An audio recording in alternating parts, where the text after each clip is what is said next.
जी अस्सलाम वालेकुम dear students. I hope you are doing well, you are in the best of health and spirits.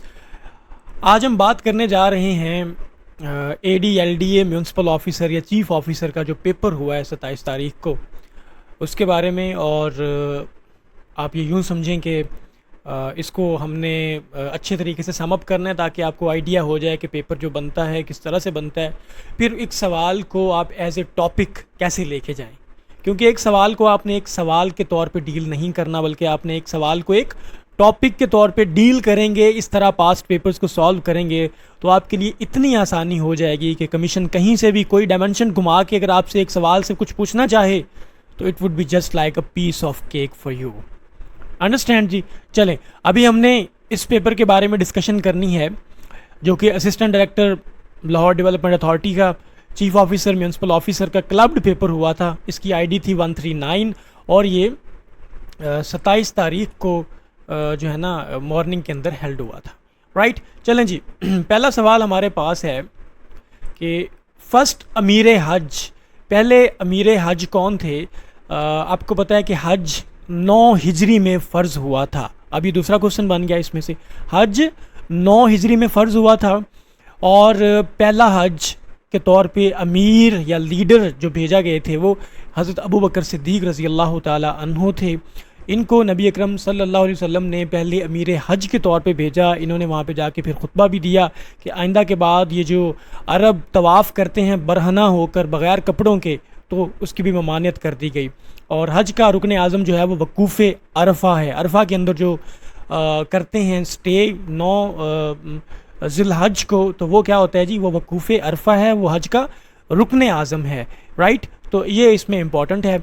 और कुर्बानी वाले दिन को यौमुन नहर बोलते हैं। तो बाकी जब आप हमारी इस्लामियत वाले टॉपिक को देखेंगे तो इस्लामियत में हमने ये सारी चीज़ें खोल खोल के बयान कर दी हैं। राइट, चलें जी, अब हम दूसरे क्वेश्चन पे आते हैं। हमारे पास केबल बीच, केबल बीच के बारे में उन्होंने पूछा कि कहाँ पे लोकेटेड है। तो जितने भी बीच हैं उनके बारे में हमने ज्योग्राफी के अंदर बात कर ली है। तो केबल बीच आपका ऑस्ट्रेलिया के अंदर लोकेटेड है।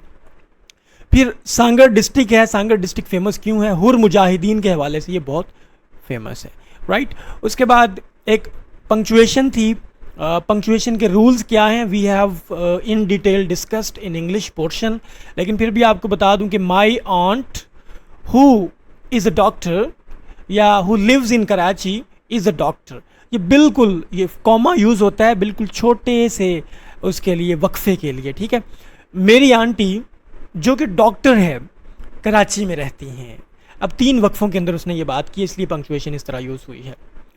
अब largest ethnic group, ethnic group होता है जैसे पंजाबी है, सिंधी है, बलोची है, इसको एथनिसिटी बोलते हैं। राइट, तो अफ़गानिस्तान में जो लार्जेस्ट एथनिक ग्रुप है वो पश्तून है, पश्तून। ठीक है, इसके अलावा उसमें ताजिक्स भी बैठे हैं और उसमें और भी जो है ना कुछ एथनिसिटीज़ बैठी हैं, लेकिन लार्जेस्ट जो है हमारे पास पश्तून है।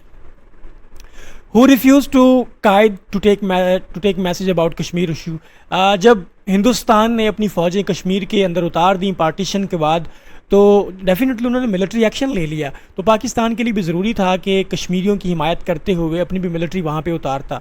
तो कायद आज़म ने जनरल डॉगलस ग्रेसी को ये हुक्म दिया कि आप फ़ौजें उतार दें कश्मीर के अंदर, लेकिन उसने रिफ्यूज़ कर दिया। उसने कहा कि मैंने जनाब जनरल ऑचन लेग से इन्फॉर्मेशन लेनी है, उससे मैंने परमिशन लेनी है, उसके बाद जो है मैं फ़ौजें उतारूँगा। ऐसे फ़ौजें उतारना मेरे बस में नहीं है। तो उसने सीधा सीधा क्या कर दिया, इनकार कर दिया कायद आज़म मोहम्मद अली जिन्ना को। राइट जी, चले आगे हम देखते हैं जी। Which Indian stated that India is illegally occupying Kashmir, किसने कहा कि इंडिया इलीगली ऑक्यूपाई कर रहा है कश्मीर को? तो ये नवोदित मेनन जो थे, इन्होंने ये बात की थी। उसके बाद वीपी मेनन का एक ऑप्शन था। वीपी मेनन कॉन्स्टिट्यूशनल एडवाइज़र थे उस टाइम और उनकी किताब है transfer of power. Hazrat Mohammad peace be upon him married to home in 5th Hijri. तो हज़रत ज़ैनब बिनते जहश के बारे में कहा जाए, ज़ैनब बिनते जहश रज़ी अल्लाह ताला अन्हा, उनसे उन्होंने निकाह फरमाया। यहाँ पे खुज़ैमा लिखा गया लेकिन ये ज़ैनब बिनते जहश हैं। Largest export of Pakistan textile है और पाकिस्तान का एक्सपोर्ट पार्टनर US है। ईयर ऑफ सोरो, इसको उर्दू में बोलते हैं आमुल हुज़न, आम बोलते हैं साल, हुज़न बोलते हैं गम। गम का साल कौन सा था? ये नबी अकरम सल्लल्लाहु अलैहि वसल्लम की हयात तैयबा के बारे में सवाल है। तो ये 10 नबवी जो था, इसमें हज़रत अबू तालिब की भी वफ़ात हो गई, खदीजा की भी वफ़ात हो गई। तो ये दो मेन सपोर्टिंग पिलर्स थे अल्लाह के नबी की के लिए। तो इनकी वफ़ात हो गई तो ये गम का साल जो है ना वो डिक्लेयर किया गया। राइट जी, चलें अब हम आगे चलते हैं। आगे हमारे पास है add system date in Excel function. अगर आपने डेट एक्सेल के अंदर ऐड करनी हो तो कैसे हम करते हैं, टुडे लिख के उसके बाद ये ब्रैकेट डालेंगे तो वो आ जाएगा, आपका डेट आ जाएगी। अब स्टेट क्या है, स्टेट इज़, इसका ऑप्शन था ऑल। अब वहाँ पे था कि parliamentary government, federal government, provincial government या इसके अलावा लेजिस्लेचर। तो याद रखिए कि स्टेट क्या होती है। स्टेट के बेसिकली कुछ एलिमेंट्स होते हैं। स्टेट की परमानेंट बाउंड्री होती है, उसकी पॉपुलेशन होती है, उसकी गवर्नमेंट होती है, उसकी सॉवरेनिटी होती है, और जो बाकी कंट्रीज़ हैं उनके साथ उसके रिलेशंस होते हैं। ठीक है, तो स्टेट का एक छोटा सा एलिमेंट है गवर्नमेंट। ठीक है, और गवर्नमेंट के आगे 3 पिलर्स होते हैं, लेजिस्लेचर, एग्जेक्टिव और जुडिशरी। तो ये आपने चीज़ें याद रखनी है। इब्लीस की मजलिस शूरा, जिसमें तकरीबन उसके 5 जो हैं वो चेले हैं, वो जो बात करते हैं। तो ये अल्लामा इकबाल की ये नज़्म है। ये अरमुगान हिजाज़ में है। अरमुगान हिजाज़ हज़रत इकबाल की वफ़ात के बाद छपी 1938 में, और ये उर्दू और फ़ारसी दोनों ज़ुबानों में मौजूद है।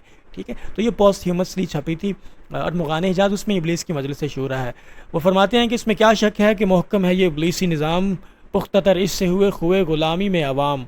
आरज़ू अव्वल तो पैदा हो सकती नहीं कहीं, हो कहीं पैदा तो मर जाती है या रहती है खाम। ठीक है, इसका स्टार्ट इस तरह से होता है कि ये अनासिर का पुराना खेल, ये दुनियाए दूँ, साकिनाने अर्श आज़म की तमन्नाओं का खूँ, इसकी बर्बादी पे आज आमादा है वो कारसाज, जिसने इसका नाम रखा था जहाने काफुन नू। राइट, तो ये इकबाल को भी पढ़ने की थोड़ी थोड़ी कोशिश करें ताकि आप अंडरस्टैंड कर पाएँ लिटरेचर को, हिस्ट्री को, फ़लसफ़े को। पाकिस्तान ने न्यूक्लियर बॉम्ब कब किया था ट्राई, तो ये 28 मई 1998 को किया था। 28 मई 1998। तो 28 मई 1998 को हम यौम तकबीर के तौर पे मनाते हैं। आपको पता होगा कि इससे कबल इंडिया ने 1974 के अंदर धमाके किए थे राजस्थान के अंदर। तो वो हमसे पहले एटमी पावर बन गया था। उसके बाद जुल्फ़िकार अली भुट्टो ने कहा था कि हम घास खा लेंगे लेकिन हम एटम बम लाजमी बनाएंगे। इस पर किताब भी लिखी गई है, eating grass making of bomb. ठीक है, तो फिर फाइनली हमने 28 मई 1998 को धमाके किए और हम न्यूक्लियर क्लब का जो है वो पार्ट बन गए। अगला सवाल है, पाकिस्तानी कल्चर इज़ बेसिकली, तो कलेक्टिविस्ट कल्चर है हमारा, कलेक्टिविस्ट इज्तमाही कल्चर है, हमारी इज्तमाही रिवायात एक जैसी हैं। वहाँ पे कुछ एक्सक्लूसिव था। एक्सक्लूसिव का मतलब होता है जो एक्सक्लूड कर दे बाकी चीज़ों को, मतलब कि निकाल दे बीच में से। अब देखिए, हमने कभी पंजाबी जो है उन्होंने बलोचों को नहीं अपने आप से निकाला, वो इंक्लूड करते हैं उनको। कश्मीरियों को नहीं एक्सक्लूड किया कभी। तो ये कलेक्टिविस्ट कल्चर है, मिलती जुलती हमारी रिवायात हैं। अब एक लफ्ज़ था लोथ। लोथ का मतलब क्या होता है, नफ़रत करना। तो इसका सिनोनिम था डिटेस्ट। उसके बाद इंट्रिंसिक। इंट्रिंसिक का मतलब होता है एसेंशियल, जो ज़रूरी हो। अब आगे क्वेश्चन था, the passengers were happy by the friendly and warm treatment given to them. यहाँ पे बाय आता था। He said that he will go to Karachi next week. अब इसकी आपने डायरेक्ट इनडायरेक्ट बनानी थी। He said that he would go to Karachi the following week. अब नरेशन क्या है, डायरेक्ट इनडायरेक्ट क्या है, हमने इंग्लिश के लेसन्स के अंदर मुकम्मल हर चीज़ वो जो है ना एक्सप्लेन करके रखती है। उसमें आपकी डायरेक्ट इनडायरेक्ट, आपकी एक्टिव पैसिव वॉइस, आपके सब्जेक्ट वर्ब एग्रीमेंट, इंग्लिश की तमाम चीज़ों की चिरादस्ती हमने कर दी है। आप उसमें फाइनली वो देख सकते हैं। राइट, फिर ये तो आपको बिल्कुल फिंगर टिप्स पे आ जाएगा, इतना आसान जो ये जो नरेशन है, हमने उसमें एडवांस लेवल की चीज़ें भी डाली हैं। ऑल राइट, ये आगे चलते हैं हम। प्रेज वर्दी। प्रेज वर्दी का सिनोनिम क्या था, क्रेडिटेबल। क्रेडिटेबल प्रेज वर्दी का सिनोनिम था। उसके बाद है आई सा अ वन आइड मैन। अब इसमें आर्टिकल लगाना था, यहाँ पे ए आएगा, एन आएगा या दा आएगा। तो ये हमारे पास डेफिनेट और इनडेफिनेट आर्टिकल होता है। कहाँ पे लगता है, कैसे लगता है, क्या रूल्स हैं, ये सारे आर्टिकल्स के रूल मैंने क्या उसे बोलते हैं, पार्ट्स ऑफ स्पीच पढ़ाते हुए इन डिटेल उनके सारे रूल्स उसमें बता दिए हैं। राइट जी, आगे चलते हैं विदाउट एनी डिले। उम्मीद करता हूँ कि यहाँ तक बहुत अच्छा पेपर हुआ होगा आपका। चलें आगे। Initially it was propose during the partition of Pakistan military asset. तो जब डिवीजन हो रही थी मिलिट्री एसेट्स की, तो पाकिस्तान के हिस्से में 36% एसेट आए, बाकी हिंदुस्तान को मिल गए थे। अब ये कुछ बिगनिंग पाकिस्तान की बुनियादी या इब्तदाई मसाइल थे, जिसमें उन्होंने 1 अप्रैल 1948 में पाकिस्तान का पानी भी बंद कर लिया था। इसके अलावा पाकिस्तान की ग्रांट भी रोक ली थी जो इंडियन रिज़र्व बैंक में पड़ी थी। इसके अलावा और भी बहुत सारे मसाइल थे। तो पाकिस्तान के इब्तदाई मसाइल के अंदर, पाकिस्तान अफेयर्स के अंदर, पोस्ट पार्टीशन में ये सारे topics, each and every topic discuss कर दिया गया। अबेसमेंट होता है शर्मिंदगी, तो इसका सिनोनिम था ह्यूमिलिएशन। वहाँ पे एक और लफ्ज़ था ह्यूमिलिटी, कुछ लोगों ने वो लगा दिया, हालांकि उसका मतलब होता है आजजी, इनकसारी। यासिर अरफात जिनकी 2004 में डेथ हुई, उन्होंने अल फतह पार्टी बनाई थी जो कि एक पैरा मिलिट्री ऑर्गेनाइजेशन थी। ये कब बनी थी? ये 1958 या 1959 के अंदर बनी थी, ठीक है। ही हिड समथिंग दी कर्टन, प्रपोजिशन लगानी थी बिहाइंड द कर्टन, तो पर्दे के पीछे कुछ छुपाया जाता है। अच्छा, उसके बाद नेहरू रिपोर्ट आई थी 1928 के अंदर, उसमें कहा गया था कि कायदे आज़म ने कितनी चेंजेस का कहा, तो 3 चेंजेस का कहा था। वो कौन कौन सी चेंजेस थी वो पाकिस्तान अफेयर्स के लेक्चर में पूरा बता दिया गया। Ctrl+N ये शॉर्टकट की है, क्यों यूज़ होती है? एक नया डॉक्यूमेंट क्रिएट करने के लिए। शौकत सिद्दीकी की किताब है खुदा की बस्ती और जांग लूस, ये दोनों उनकी किताबें हैं। तो खुदा की बस्ती के 11 चैप्टर्स हैं। फिर F1 जो कि फंक्शनल की है वो यूज़ होती है हेल्प के लिए, राइट। F7 यूज़ होती है स्पेलिंग चेकिंग के लिए। F5 यूज़ होती है स्लाइड शो के लिए। F1 से F12 सारी चीज़ें आपको उसमें बता दी गई हैं LMS के ऊपर। Okay, which tab is use for citation and bibliography? Citation के लिए, रेफरेंसेस के लिए रेफरेंस टैब ही यूज़ होती है। लॉन्ग मार्च 5B रॉकेट ये लॉन्च किया था चाइना ने 29 अप्रैल 2021 को। एक्सटेंशन एक्सेल की क्या है जी? XLSX, पावर पॉइंट की .ppt, और फिर उसके अलावा हमारे पास वर्ड की word.exe होती है, ठीक है। और उसको स्टार्ट करना हो तो विन वर्ड लिख देते हैं इसके अंदर सर्च में। अब्बासी सल्तनत जो कि अब्बासी रियासत जो थी वो, उनका पहला कैपिटल कूफा था, उसके बाद वो बगदाद में आ गए। अल मंसूर अल सफ़ा ने आके जनाब बगदाद को आबाद किया, ठीक है। तो 661 से 750 उमवी रहे और 750 से 1258 अब्बासी हुकूमत रही। 1258 में 1258 में हलाकू खान ने जो है वो बगदाद की इंट सेंट बजा थे और इस तरह अब्बासी सल्तनत का खात्मा हुआ। करेंसी कोइन इन इस्लामिक हिस्ट्री, इस्लामिक हिस्ट्री में करेंसी को ऑर्गेनाइज़ किया था अब्दुल मलिक ने आके। ये वही अब्दुल मलिक है जिसके सारे बेटे जो थे वो बादशाह थे और उसका दामाद भी बादशाह था, हज़रत उमर बिन अब्दुल अज़ीज़, जिन्हें उमर सानी बोलते हैं, जिन्हें खलीफा पंजम बोलते हैं, जिन्हें पहला मुजद्दिद भी बोलते हैं। लाइबेरिया अफ्रीका में एक कंट्री है, उसका कैपिटल मोनरोविया है। कौन कौन से कैपिटल्स इंपॉर्टेंट हैं LMS के अंदर हमने बता दिया। ओके जी, अगर आपने डाटा शेयर करना हो और स्टोरेज को भी शेयर करना हो तो उसके लिए हम नेटवर्किंग करते हैं, ठीक है। जैसे आप कहते हैं ना ये LAN, LAN, तो ये जो है ना होता है ना ये लोकल एरिया नेटवर्क। फिर WAN होता है WAN, ये वाइड एरिया नेटवर्क। फिर होता है MAN भी होता है, मेट्रोपॉलिटन एरिया नेटवर्क, ठीक हो गया। तो ये कंप्यूटर के अंदर सारी चीज़ें डिस्कस की हुई हैं। फाटा को मर्ज किया गया था KPK के अंदर, तो ये 25वीं तरमीम के मुताबिक किया गया था 2018 के अंदर, मई 2018 में। तो ये क्या हुआ, उसके इफ़ेक्ट क्या हुए, ये आपको बता दिया गया LMS के ऊपर आपके पाक अफेयर्स के लेक्चर के अंदर इन डिटेल। अगर एक बाल को आप वर्टिकली ऊपर फेंको तो टॉप मोस्ट जगह पे जाके, मैक्सिमम हाइट पे जाके जनाब उसकी वेलोसिटी 0 हो जाएगी, फिर वहाँ से वापस नीचे आना शुरू हो जाएगी। अदरवाइज़ हम बोलते हैं जब ऊपर जा रही हो तो -9.8 होता है, फिर नीचे आ रही हो तो 9.8 वो उसमें होता है। उसके साथ आप वेलोसिटी का एक्सेलरेशन का यूनिट लगा दें। डोंट स्लीप, अब ये हमारे पास नरेशन थी, डायरेक्ट से इनडायरेक्ट में जाना था। अब सबसे पहले हमने देखना था कि ये कौन सा सेंटेंस है, तो ये इम्पेरेटिव सेंटेंस है। इम्पेरेटिव सेंटेंस में डायरेक्ट से इनडायरेक्ट जाना हो तो क्या रूल्स यूज़ होते हैं डियर स्टूडेंट्स? इंग्लिश के अंदर हमने हर चीज़ बता दी है इन डिटेल LMS के ऊपर। You are instructed not to sleep, ये सारे सेंटेंसेस, इंट्रोगेटिव को कैसे आपने चेंज करना है, इंट्रोगेटिव प्लस नेगेटिव को कैसे चेंज करना है, W इंट्रोगेटिव को, सिंपल टेंस को, ऑप्टेटिव टेंस को कैसे आपने चेंज करना है, ये सारी चीज़ें उधर बता दी हैं।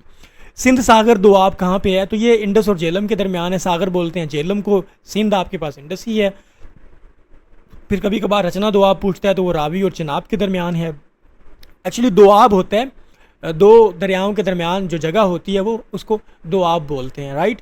तो ये भी आपकी ज्योग्राफी के अंदर मैंने हर चीज़ बता दी है। पाकिस्तान की ज्योग्राफी के ऊपर पूरा एक लेक्चर पढ़ा है, उसमें मोस्ट इंपॉर्टेंट MCQs बता दिए। फिर बस दोआब है, रचना दोआब है, बरी दोआब है, सारे दोआब बता दिए।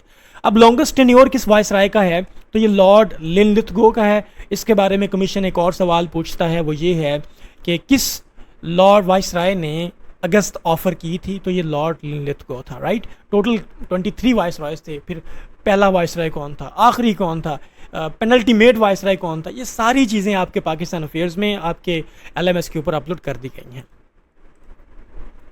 आ गया जी स्कॉटलैंड। स्कॉटलैंड उन्होंने क्लोन किया सबसे पहले, किस चीज़ को क्लोन किया, ये क्लोन किया था उन्होंने, डॉली शीप थी उसको इन्होंने क्लोन किया, उसका क्लोन इन्होंने क्रिएट किया था।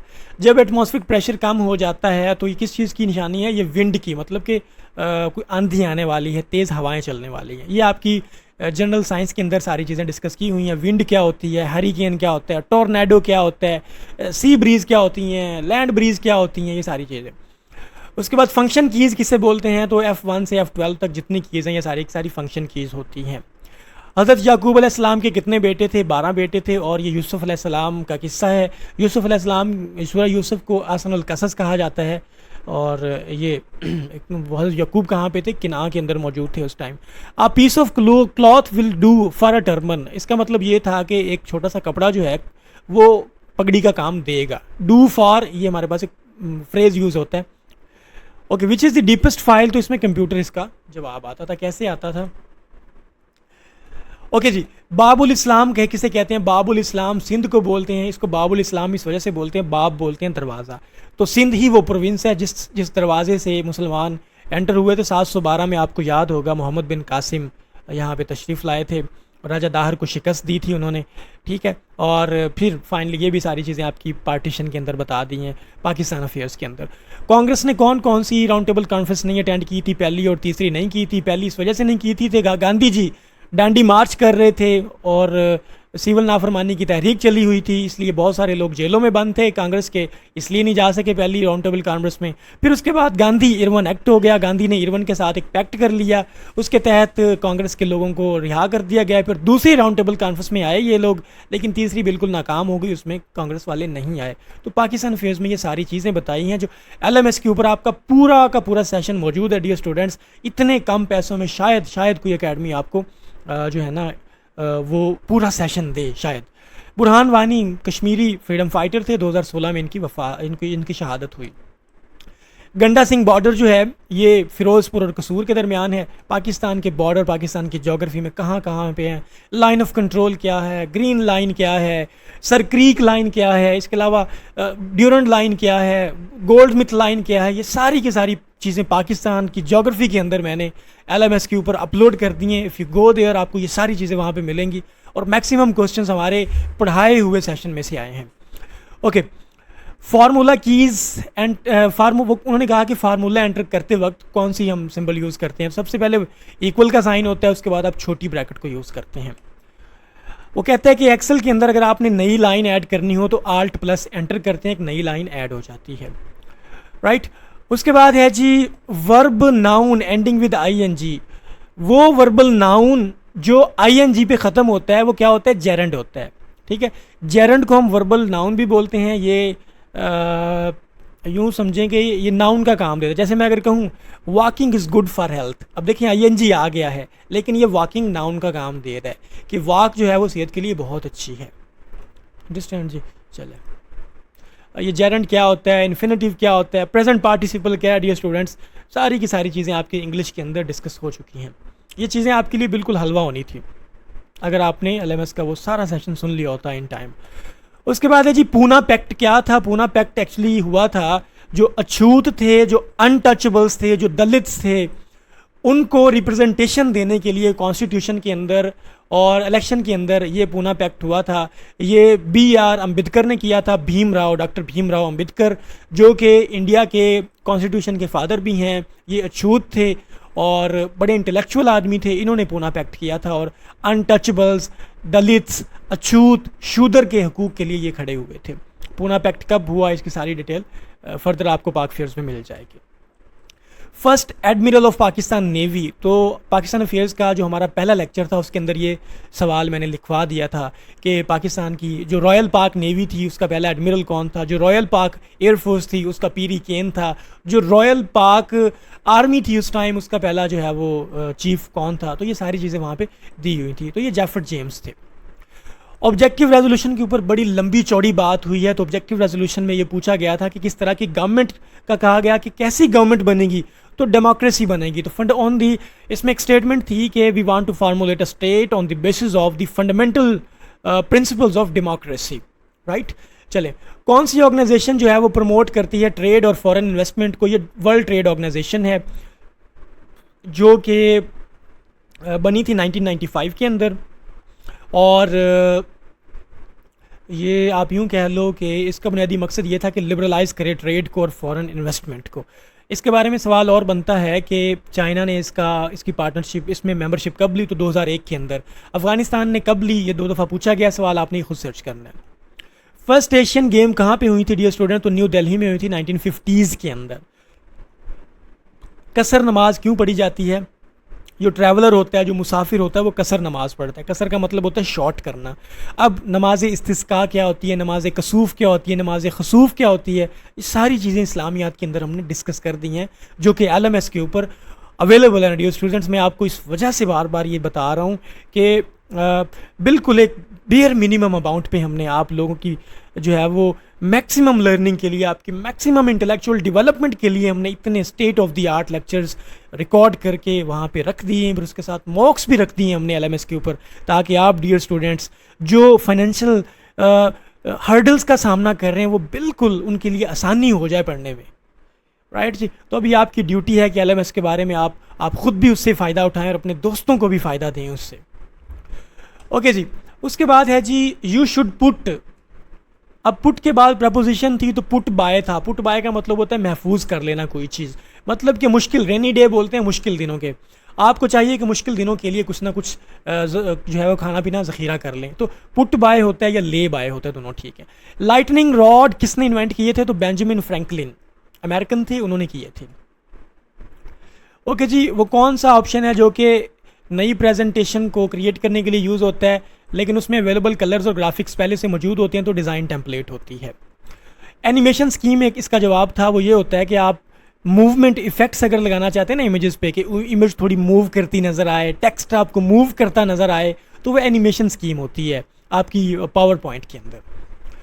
उसके बाद हाइपर लिंक इंसर्ट करने का फार्मूला हमारे पास Ctrl+K है। Ctrl+K, ये शॉर्टकट कीज़ जो मोस्ट इंपॉर्टेंट हैं, जो बार बार पूछी जा चुकी हैं, जो हमने लेक्चर्स के अंदर बताया था, उसमें ये हाइपर लिंक का भी अवेलेबल था। कॉपी कैसे करते हैं, पेस्ट कैसे करते हैं, कट कैसे करते हैं, अनडू कैसे करते हैं, रीडू कैसे करते हैं, all the details are available on our lectures. Okay जी, उसके बाद वो कौन सी डिवाइस है, बल्कि जनरेटर जो है वो कौन सी एनर्जी को किस में कन्वर्ट करता है? तो ये मैकेनिकल एनर्जी को इलेक्ट्रिकल एनर्जी में कन्वर्ट करता है। डियर स्टूडेंट्स, आपके जनरल साइंस के अंदर मैंने को 15 या 20 डिवाइसेस बताई थी कि कौन सी डिवाइस किस एनर्जी को किस में कन्वर्ट कर रही है, तो ये सारे लेक्चर वहाँ पे मौजूद थे। It could have been a piece of cake for you, ये सारा का सारा पेपर, अगर आपने वो लेक्चर सुन लिए होते। ओके जी, आगे हमारे पास क्वेश्चन था, we sit in the shade of mango tree. कुछ लोगों ने अंडर द शेड लगा दिया, तो ये in the shade of mango tree है। आप दरख्त के नीचे बैठे थे लेकिन उसकी छाँव में बैठे थे। सन येट सेन जो थे, ये फाउंडर थे, ये फादर थे चाइना के, ठीक है। ओके जी, ये पहले प्रेसिडेंट भी कहा जाता है, ये थे। He is walking along the road. अब अलॉन्ग क्या है? प्रपोजिशन है। प्रपोजिशन क्या होता है? कंजंक्शन क्या होता है? वर्ब क्या होता है? प्रोवर्ब क्या होता है? उसके बाद क्लोज पार्ट्स ऑफ स्पीच क्या होते हैं? ओपन क्या होते हैं? All the things have been discussed in detail in your English lecture, ठीक है जी। तो अलॉन्ग प्रपोजिशन है। कौन सा प्रपोजिशन है ये आपको नेक्स्ट पता चलेगा उसमें LMS के ऊपर। वाईफाई स्टैंड फॉर क्या है? वायरलेस फिडेलिटी, ठीक है। जो डिफरेंट एक्रोनिम्स और शॉर्टकट्स, एब्रीविएशंस यूज़ होती हैं कंप्यूटर के अंदर, वो भी सारी हमने वहाँ पे रिकॉर्ड करवाती हैं। फिर वर्दा स्कीम थी। वर्दा स्कीम एजुकेशन के लिए थी, डॉक्टर जाकिर हुसैन ने इसको डिज़ाइन किया था, ठीक है। ये जब इंडियन मिनिस्ट्रीज़ बन गई थी और उनका हवा था वहाँ पे, उनकी ताकत आ गई थी, डोमिनेंस आ गई थी, तो उन्होंने ये एजुकेशन स्कीम लगाई थी ताकि मुसलमानों की जो सिविलाइजेशन है, उनका जो रिलीजन है, उसको डाइल्यूट किया जाए और उनको हिंदू कल्चर के साथ आगाह किया जाए। स्लेवरी ग्लैंड्स, उनके अंदर एक एंजाइम होता है, वो कौन सा जी? ये पिटाइलिन, ये एंजाइम था उसके अंदर। वहाँ पे पेप्सिन था और बाकी सारी चीज़ें वो जनरल साइंस में हमने डिस्कस कर ली हैं। अच्छा, कौन सी की यूज़ होती है अगर आप स्लाइड शो लगाना चाहते हो? तो F5 था। ये 2 दफ़ा क्वेश्चन आया चेंज कर करके, ठीक है, कि स्लाइड शो स्टार्ट करने के लिए कौन सी की यूज़ होती है? तो F5 है। अंडरस्टैंड जी। मोस्ट प्रॉब्लली पूछते हैं F1 क्या है? F1 हेल्प के लिए, F5 स्लाइड शो के लिए, F7 आपकी स्पेलिंग चेकिंग के लिए होती है, right. Okay, hydrogen, methane and carbon monoxide, ये कंपोनेंट हैं किसके? कोल गैस के कंपोनेंट है। ओके जी, what is the name of PIA hotel in New York? New York के अंदर जो पीआईए का होटल है उसको रूजवेल्ट होटल का नाम दिया गया है। फॉल्स सीलिंग हम यूज़ करते हैं ताकि इंसोलेशन इंप्रूव हो जाए, या कूलिंग पर्पस के लिए भी यूज़ हो जाती है। हम वर्ड के अंदर वर्ड की फाइल को पीडीएफ में लेके जाते हैं, पीडीएफ फॉर्मेट में। उसका बेसिक ऑब्जेक्टिव होता है कि आप कम से कम उस फाइल को रीडेबल बना सको, वो पढ़ी जा सके। क्योंकि देखो, आप पीडीएफ के ऊपर एडिटिंग नहीं कर सकते, वो सिर्फ बेहतर पढ़ने के लिए होती है। तो PDF stand for portable document format. Okay, Fitch ने रिसेंटली पाकिस्तान की रेटिंग को इम्प्रूव किया है। किस वजह से किया है? उसका ऑप्शन था ऑल ऑफ दीज, कि पाकिस्तान ने जो है करप्शन कम की है, आईएमएफ की जो कंडीशंस थी उसको पूरा किया है, टेररिज्म के खिलाफ काम किया और बाकी सारी स्टैट्स अपने बेहतर किए हैं। उसका ऑल ऑफ दीज था। अब what is true about master document? Master document के बारे में ये है कि उसके अंदर डेटा होता है सारे डॉक्यूमेंट्स का कुछ ना कुछ, तो ये मास्टर डॉक्यूमेंट होता है बेसिकली। अंडरस्टैंड जी। आगे, वो रो रहा था, अब उर्दू आ गई। वो रो रहा था, तो ये माजी इस्तमरारी था। माजी शकिया भी होता है, माजी इस्तमरारी भी होता है, माजी करीब भी होता है, माजी बईद भी होता है। ये उर्दू के अंदर डिस्कस हो चुका है। शहर खाली कूचा खाली, मुस्तनसर हुसैन तारड़ ने लिखा है जी। इसका मौजू था वबाई अमराज कोविड-19 के जो है वो क्या उसे बोलते हैं, जो कॉन्टेक्स्ट को देखते हुए उन्होंने लिखा था शहर खाली कूचा खाली। यूसुफ बेकारवां एक तरकीब है जो कि इसका मतलब होता है अकेला। यूसुफ बेकारवां, ये जब हम उर्दू के लेक्चर्स पढ़ा रहे थे तो कलीद उर्दू को जब मैंने आपको पढ़ाई थी, तो इसमें कम से कम मैंने कोई 150 तरकीब आपको लिखवाई थी, उनमें यूसुफ बेकारवां भी था। जाड़े की चांदनी का मतलब क्या है? बेफ़ायदा चीज़। ये तरकीब भी वहाँ पे मैंने बताई। उसके बाद सवाल है, गैर मतबू कलमी नुस्खों को क्या कहते हैं? वो कलमी नुस्खे जो हाथों से लिखे गए, वो पब्लिश नहीं हो सके, उनको हम बोलते हैं मखतूता। मखतूता उनको बोलते हैं जी, राइट। ये भी एक इम्पॉर्टेंट टर्मिनोलॉजी थी। अच्छा, आगे सवाल था, वो नाम जो कौम की तरफ से दिया जाता है क्या कहलाता है? कौम की तरफ से प्यार से जो नाम दिया जाता है ना, उसको लकब बोलते हैं, लकब। और जो नाम नफ़रत या मोहब्बत की बुनियाद पे दिया जाए वो उर्फ़ होता है, उर्फ़। वो नाम जो गवर्नमेंट की तरफ से दिया जाए वो खिताब होता है। वो नाम जो शायर अपनी शायरी में यूज़ करता है वो तखल्लुस होता है। अंडरस्टैंड? ये ऐसी बहुत सारी चीज़ें हमने उर्दू में डिस्कस कर दी हैं। उसके बाद है जी, किसी चीज़ को किसी खासियत की बुनियाद पे किसी दूसरी चीज़ जैसा करार देना। आखिरी सवाल है, इसको तशबीह बोलते हैं। फिर तशबीह क्या होती है, इस्तारा क्या होता है, मजाज मरसल क्या होता है, किनाया क्या होता है, ये सारी चीज़ें डियर स्टूडेंट्स आपको उर्दू की पावर पैक्ड लेक्चर्स के अंदर मिलेंगी, जिसमें इंशाल्लाह हमने मैक्सिमम चीज़ों को कवर किया। अंडरस्टैंड? आपका यहाँ तक कोई सवाल हो तो यू कैन आस्क मी। आप हमें इनबॉक्स करके पूछ सकते हैं, आप कमेंट बॉक्स में पूछ सकते हैं। We are always available for your facility. What we want is only your success. हम क्या चाहते हैं? आप लोगों की कामयाबी चाहते हैं। आप लोग कामयाब होंगे, मुल्क को बेहतर तरीके से सर्व करेंगे, तो डेफिनेटली इस मुल्क के अंदर कुछ ना कुछ बेहतरी आएगी। अब आप लोगों की ये रिस्पॉन्सिबिलिटी है कि अगर आपको इतना अच्छा कंटेंट मिल रहा है और बिल्कुल इस तरह मिल रहा है, एक एक ही जगह पे फुल पैकेज, तो अब आपके ऊपर ये फ़र्ज़ है कि अपने बाकी दोस्तों तक ये पहुंचाओ ताकि मैक्सिमम लोग इससे बेनिफिट हो सके। आपकी छोटी सी कंट्रीब्यूशन किसी बंदे की ज़िंदगी बदल सकती है। Thank you so much.